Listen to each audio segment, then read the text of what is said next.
Well, kiddies, there's a first time for everything, and this is the first time I'm reviewing a PG-rated movie.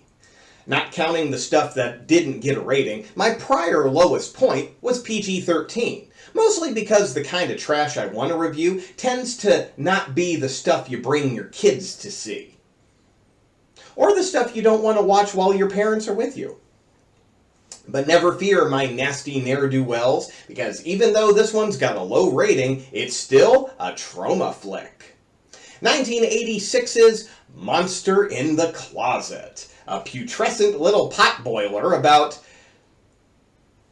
well, a monster in the closet. And it was back when PG actually kinda meant something.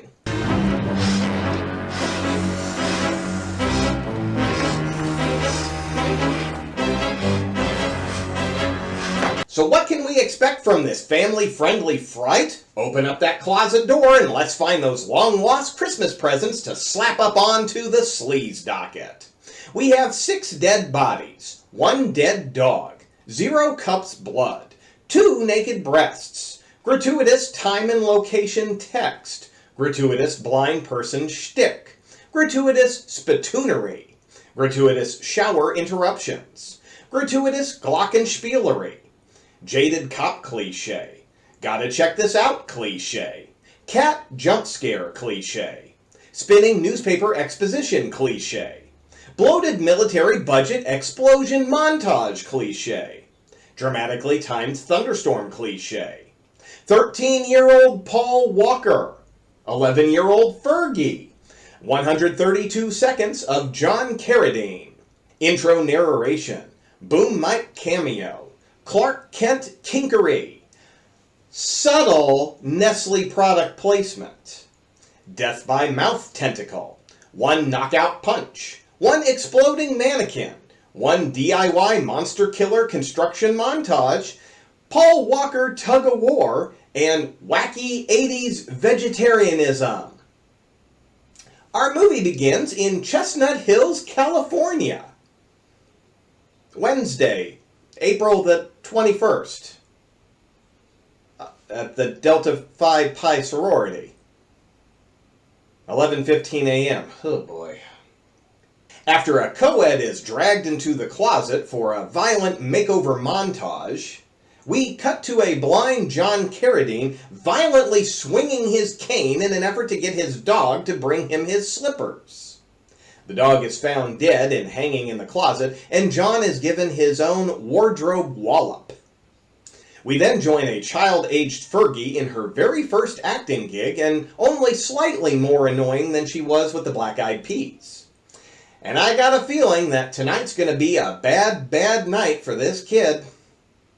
And we finally get our title card and general tone of the flick, which is not at all very serious. Most of our movie follows meek Clark Kent-esque reporter Richard, who's stuck in the obit section but wants a little hard-hitting journalism opportunity. The obvious 80s dickhead here, complete with Trump comb-over, literally finds Richard a story from the trash, and they send him to investigate a string of murders in an effort to get rid of him. And from that point on, the movie starts to feel like a silly homage to low-budget horror and sci-fi from the 50s and 60s. When Richard comes to town, no one has any real leads on what's causing the murders. But, due to the victims having fang wounds on their neck, there are random theories about a giant snake or whatever. That is, until they get an eyewitness who watches her husband get taken by the monster. Suddenly, the wacky and eccentric scientific community gets involved. There's the crazy vegetarian Professor Diane Bennett. No. If you don't clean your plate, no cucumber pudding. Yeah, I can't imagine a better dessert than a bowl of tzatziki sauce. There's Dr. Pennyworth, your standard bumbling oddball who spends most of his time on camera banging away at a glockenspiel. Like, at one point, we get almost 4 whole minutes of the crew slowly wandering around, banging away the knockoff Close Encounters tones, with jump scare bullshit thrown into the mix. I told you I'd talk to him one way or another. And then there's Professor Bennett, played by Paul Walker, long before he was tall enough to reach the clutch without a pair of Gene Simmons boots. Or Ron DeSantis boots, if you want a fresher reference. Eventually, a disturbance calls out the entire police department and the scientific community, who all bear witness to what's responsible for the attacks.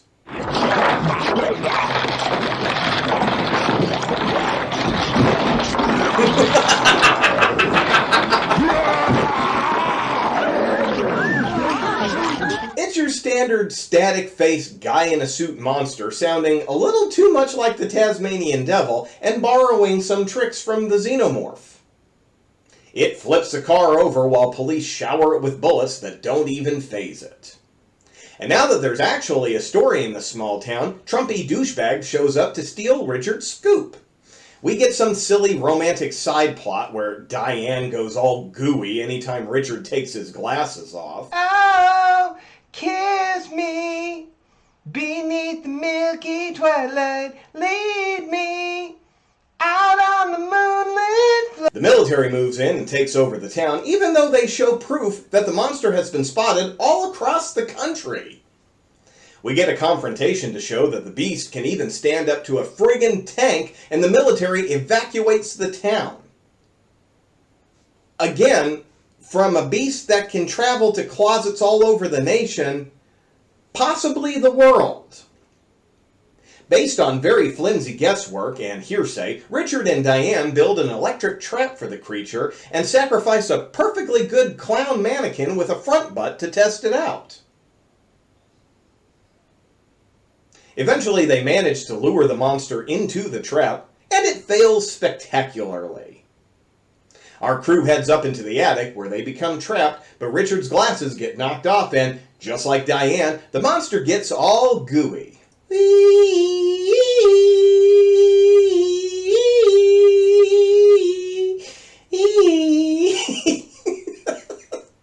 The beast picks Richard up and carries him away.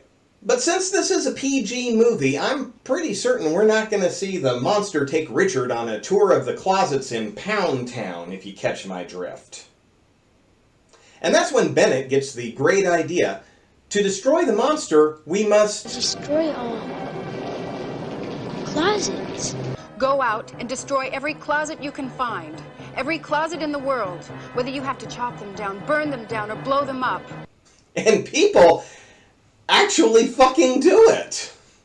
Suddenly, everyone across the nation, and maybe even the world, start destroying their closets with tools, fire, samurai sword.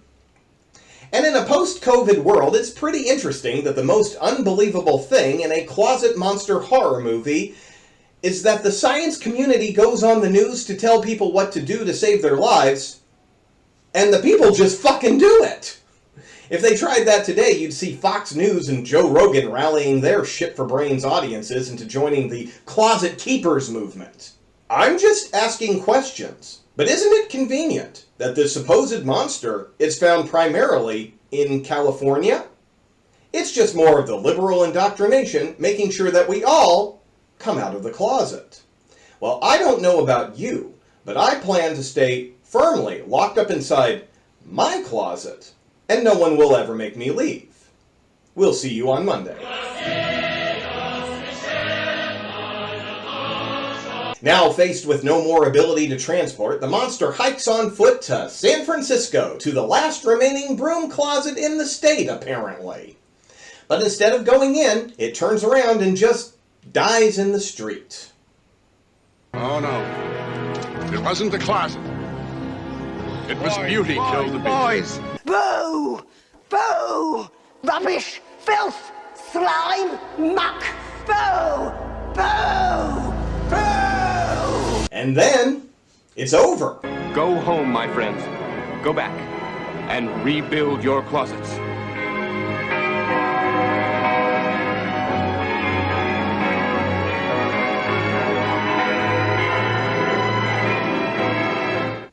Monster Monster in the Closet is an interesting movie. It's clearly going for a satirical slant on the old-style monster movie, but I get the feeling that this one would have probably gone down a lot better for me if I saw it as a child. It feels like an entry-level trashy movie for 80s and 90s kids staying up past their bedtime. But for a grievous garbage groupie like myself, it falls short in a lot of categories. Though I will admit I did get a good laugh at the fake-out shower jump scare routine. What's wrong, Roy? Roy! What are you doing? I can't find my keys to the car. Can I borrow yours? Sure, they're in my red purse. Put this one on for your youngins along with movies like The Gate, The Monster Squad, and Invaders from Mars, and get them started on a steady diet of disturbing delicacies at an early age. Eventually, they'll thank you for all the youthful, sleepless nights wondering what horrors were hiding under the bed, waiting for an opportunity to grab a careless ankle or two. And until I greet you again for another sumptuous serving of sleazy cinema, this is your old pal Sugar Pants. See you in your dreams.